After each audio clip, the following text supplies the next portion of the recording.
Story 1 of Christmas Eve and Christmas Day, 10 Christmas Stories. Christmas Eve and Christmas Day, 10 Christmas Stories by Edward Everett Hale.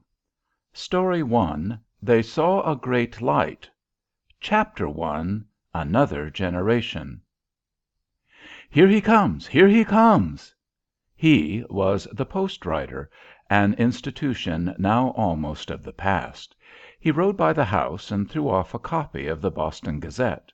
Now, the Boston Gazette of this particular issue gave the results of the drawing of the great Massachusetts State Lottery of the Eastern Lands in the Waldo patent. Mr. Cutts, the elder, took the Gazette and opened it with a smile that pretended to be careless. But even he showed the eager anxiety which they all felt, as he tore off the wrapper and unfolded the fatal sheet. Letter from London, letter from Philadelphia, child with two heads. Thus he ran down the columns of the little page, uneasily. Here it is! Here it is! Drawing of the great State Lottery.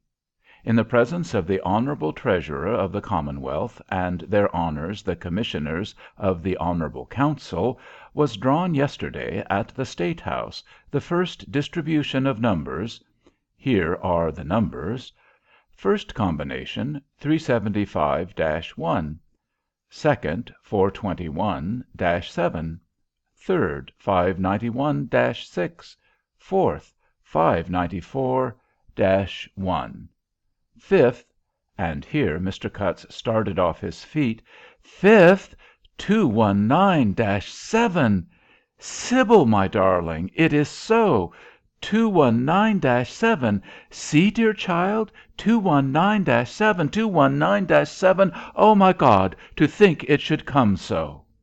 And he fairly sat down and buried his head in his hands and cried. The others for a full minute did not dare break in on excitement so intense, and were silent. But in a minute more, of course, little Simeon, the youngest of the tribes, who were represented there, gained courage to pick up the paper and to spell out again the same words which his father had read with so much emotion, and with his sister Sally, who came to help him, to add to the store of information as to what prize number 5, 219-7, might bring. For this was a lottery in which there were no blanks. The old Commonwealth of Massachusetts, having terrible war debts to pay after the Revolution, had nothing but lands in Maine to pay them with. Now, lands in Maine were not very saleable, and if the simple and ordinary process of sale had been followed, the lands might not have been sold till this day. So they were distributed by these lotteries, which in that time seemed gigantic. Every ticket holder had some piece of land awarded to him, I think, but to the most, I fear, the lands were hardly worth the hunting up to settle upon. But to induce as many to buy as might, there were prizes. Number 1, I think, even had a stately mansion on the land, according to the advertisement. Number 2 had some special water power facilities. Number 5, which Mr. Cutts' ticket had drawn, was 2,000 acres on Tripp's Cove, described in the program as that well-known harbor of refuge where 50 line of battleship could lie in safety. To this cove the 2,000 acres so adjoined that the program represented them as the site of the great mercantile metropolis of the future. Samuel Cutts was too old a man, and had already tested too critically his own powers in what the world calls business by a sad satire, to give a great deal of faith to the promises of the prospectus as to the commercial prosperity of Tripp's Cove. He had come out of the Revolution a brigadier general, with an honorable record of service, with rheumatism which would never be cured, with a good deal of paper money which would never be redeemed, which the Continent and the Commonwealth had paid him for his 7 years, and without that place in the world of peace which he had had when these years began. The very severest trial of the Revolution was to be found in the condition in which the officers of the army were left after it was over. They were men who had distinguished themselves in their profession, and who had done their very best to make the profession unnecessary in the future. To go back to their old callings was hard. Other men were in their places, and there did not seem to be room for two. Under the wretched political system of the old Confederation there was no such rapid spring of the material prosperity of the country as should find for them new fields and new enterprise. Peace did anything but lead in plenty. Often indeed, in history, has plenty been a little coy before she could be tempted, with her pretty, tender feet, to press the stubble and the ashes left by the havoc of war. And thus it was that General Cutts had returned to his old love, whom he had married in a leave of absence just before Bunker Hill, and had begun his new life with her in old Newbury, in Massachusetts, at a time when there was little opening for him, or for any man who had spent 7 years in learning how to do well what was never to be done again. And in doing what there was to do, he had not succeeded. He had just squeezed pork and potatoes and Indian meal enough out of a worn-out farm to keep Sybil, his wife, and their growing family of children alive. He had, once or twice, gone up to Boston to find what chances might be open for him there, but alas, Boston was in a bad way too, as well as Samuel Cutts.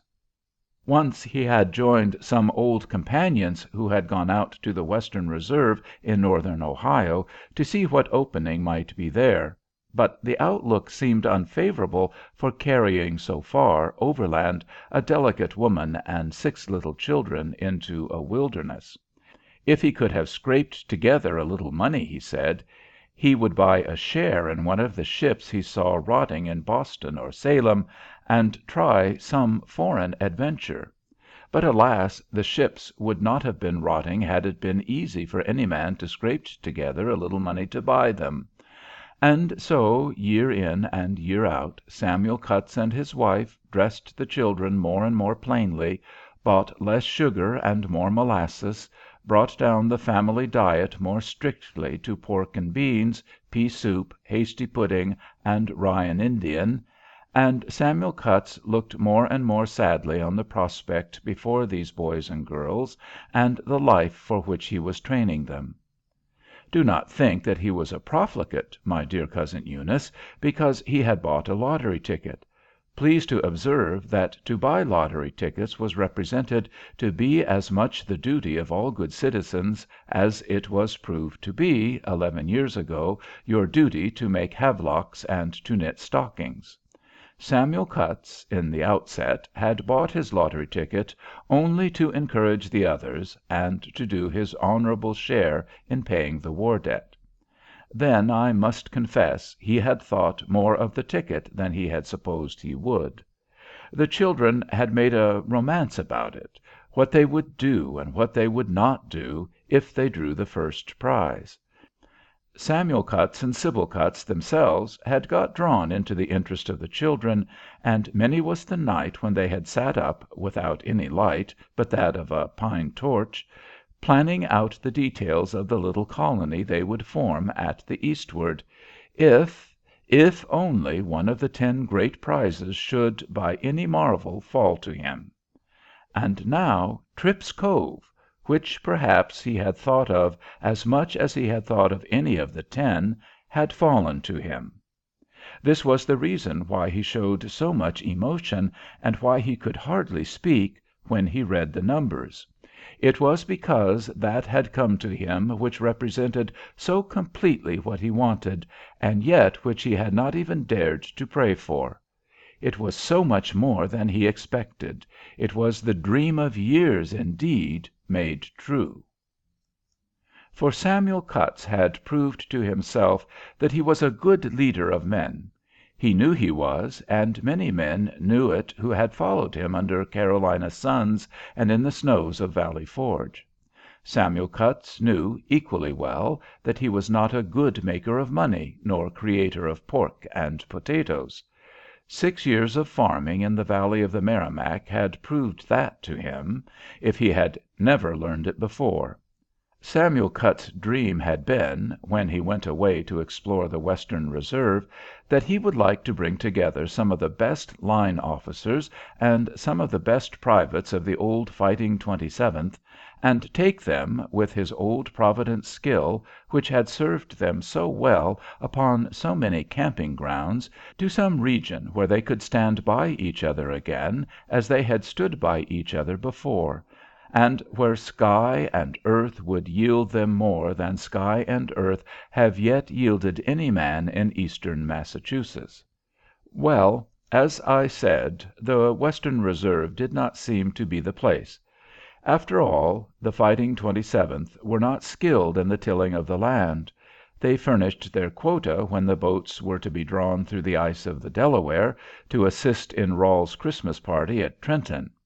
Many was the embarkation at the Head of Elk in which the Fighting 27th had provided half the seamen for the transport.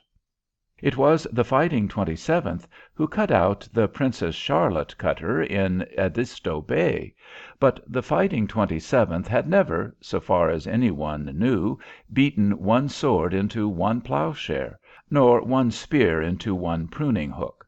But Tripp's Cove seemed to offer a different prospect. Why not, with a dozen or two of the old set, establish there, not the New Jerusalem, indeed, but something a little more elastic, a little more helpful, a little more alive than these kiln-dried, sun-dried, and time-dried old towns of the seaboard of Massachusetts? At any rate, they could live together in Tripp's Cove as they wintered together at Valley Forge, at Bennett's Hollow, by the Green Licks, and in the Liken's Interval. This was the question which Samuel Cutts wanted to solve, and which the fatal figures 219-7 put him in the way of solving. "Tripp's Cove is our Christmas present," said Sybil Cutts to her husband as they went to bed. But so far removed were the habits of New England then from the observance of ecclesiastical anniversaries, that no one else had remembered that day that it was Christmas which was passing. End of Story 1, Chapter 1.